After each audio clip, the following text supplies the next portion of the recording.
How's it, guys? How's everyone going? So you've got 5 guys online. Why don't you guys just pop me a message? Just let me know that you're on and you can hear me. Who's on?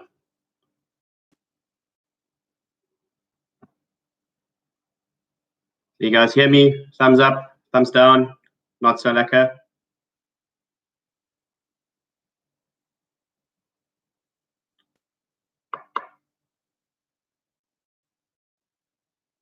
Okay, Bjorn, how's it? Coglin?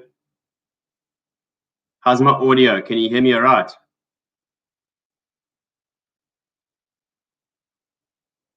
Okay, lekker.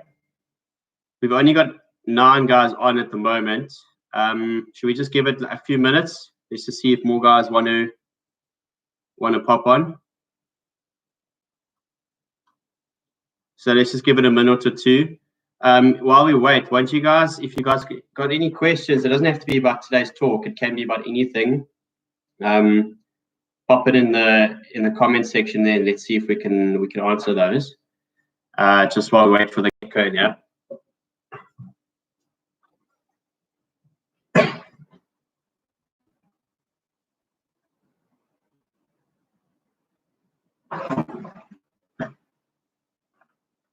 Okay.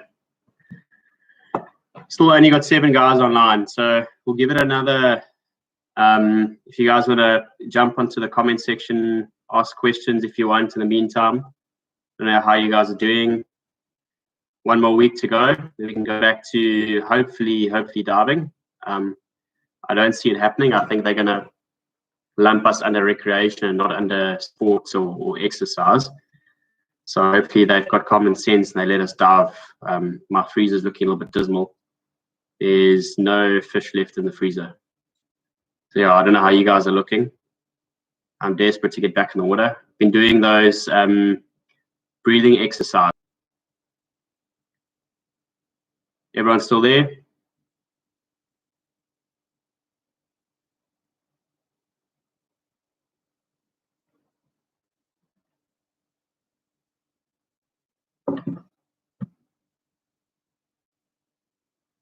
Okay, I'm having 1 or 2 because of the weather. The signal is sort of on and off.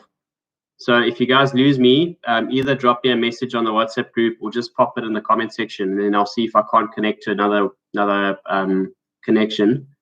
But let's try this one for now. Okay, so obviously guys have got a lot of better things to do than to listen to the talk, so let's get cracking. Thanks for joining us, guys. Just a little chat on snook. It's getting to that time of year now that snook is it's an amazing fish to eat. And yeah, it's one of our staples, especially on the north coast. We well into crayfish season now, but the awesome thing about snook is you often get snook right where you're catching the crayfish behind backline. So it's very important to always have your gun next to you and to be ready to take a shot. Okay, so we're going to start from the beginning. So basics in terms of kit, what you need to target snook. Then we're going to get on to the sort of time of year, best time of year for snook, time of day, tides, all of that sort of stuff, weather patterns, how to target snook, where to target snook, how to take the shot, and then you guys can take it away with questions. All right.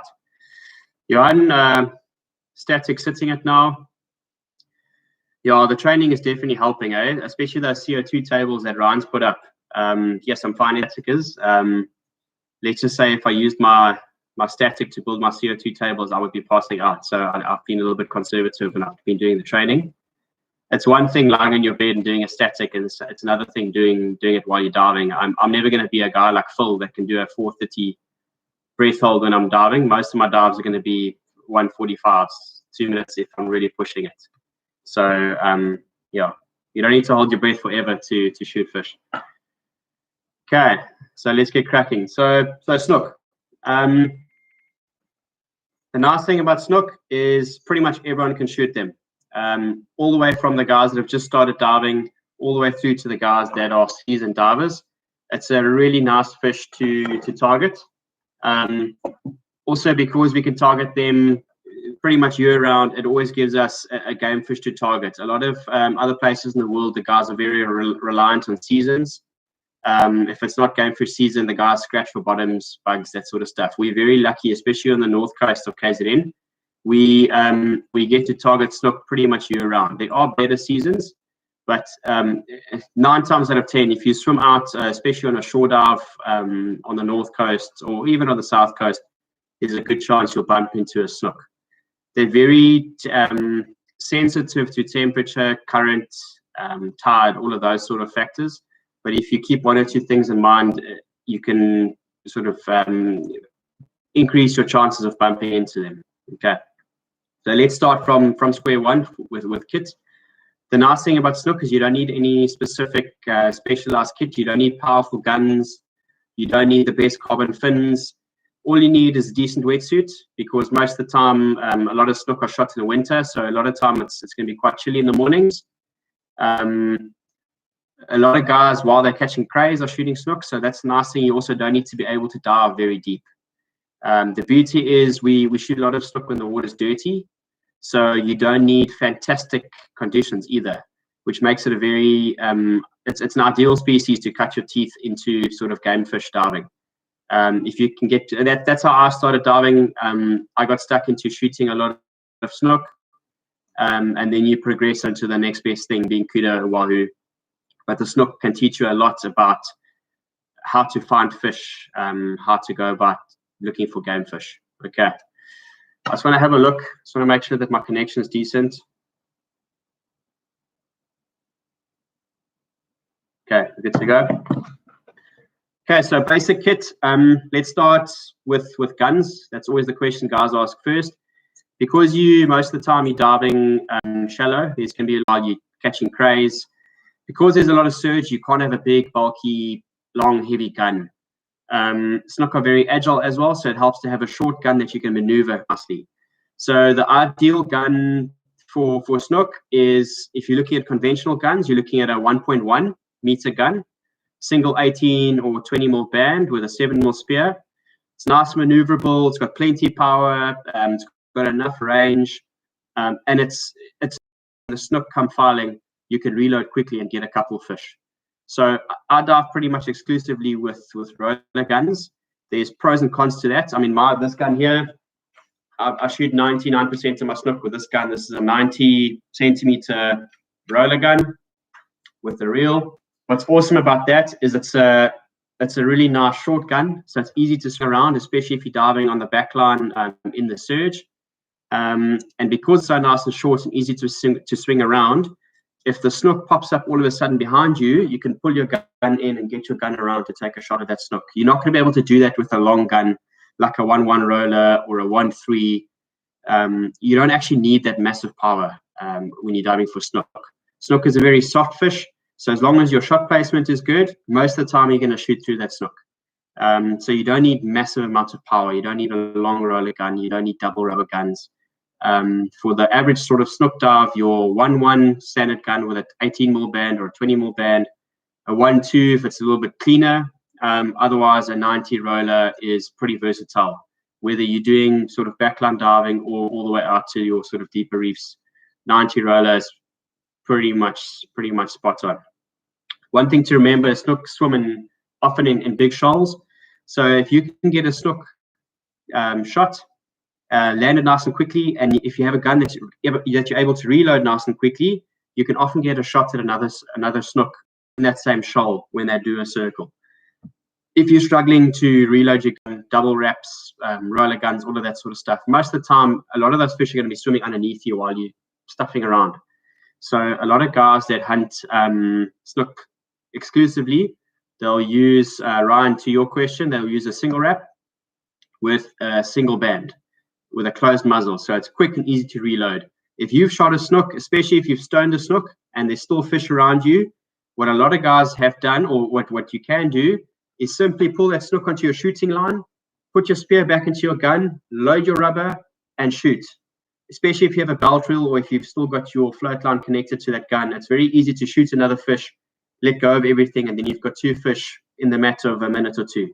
So if the snook are thick, it's often better to dive with a single band gun with a single wrap especially because most of the time you're going to be diving in viz that's not amazing. Snook diving, some of my best diving's been in 3 meter viz, purely because the worse the viz is, the closer the fish come to you. So most of the time, there's a video that Brad did where he's shooting fish where he can literally just see the silhouette of that snook. If you can see that silhouette, he's definitely close enough to shoot, and he can't see you. Okay, so that's the beauty of diving in the poor viz, and that's why I love snook, because even if the viz is bombed 2-3 meters, if you've got a decent spot, a shallow point, a shallow spot where you know the snook are going to come past, you can still get a dive in. All you have to do is get to the bottom, lie down, look up, and you can normally see the silhouettes of the snook swimming in front of you. If you can see that silhouette, you can get your spear into that fish. Word of caution, if the viz is poor and you're shooting snook, the favorite predator of a snook is a blackfin shark. So there's 90% of the time, if there's a lot of snook around, there's a lot of sharks around. So if you're going to be diving in poor viz, you must be careful of sharks, especially cheeky blackfin sharks. Okay. Ryan, do I ever take more than one gun with me? I do. If I'm doing a deeper swim, most of the time I'll take another gun. So I'll take my 90 roller and I'll take my 1-1 roller. The 1-1 I'll hang off the float in case it cleans up if I have to go in a deeper swim, and in case there's fish like cob, kuda, those sort of fish around where I need a bit more power. Live chats. I don't know how it works. I think I heard about this from Chris Coates. Hanging a gun off your float back to chase the fish, the shark away yourself. So I do sometimes take 2 guns, but only if I'm doing a deeper swim. Most of the time, if I'm doing a snook specific dive at a point, I'll take 1 gun, just because I want to keep it as simple as possible, and also because when I'm walking back to my car after the dive, I don't want more crap to carry. So 1 gun, keep it simple. Guys tend to overcomplicate their diving. They take flashes, 2 gun crap. You need the basic kit, especially for snook. Maybe a cray bag on your float.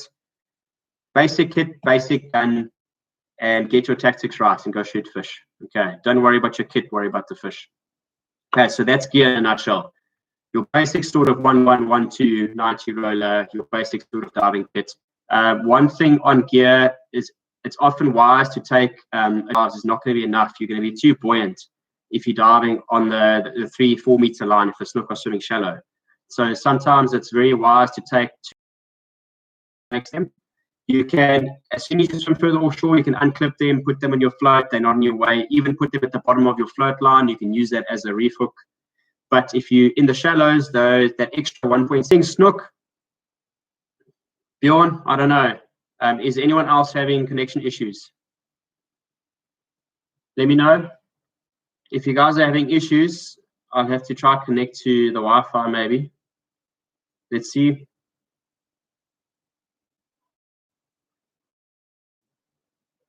Let's just see before I go log off if you guys are still having issues. Bjorn, is it just you or is it everyone?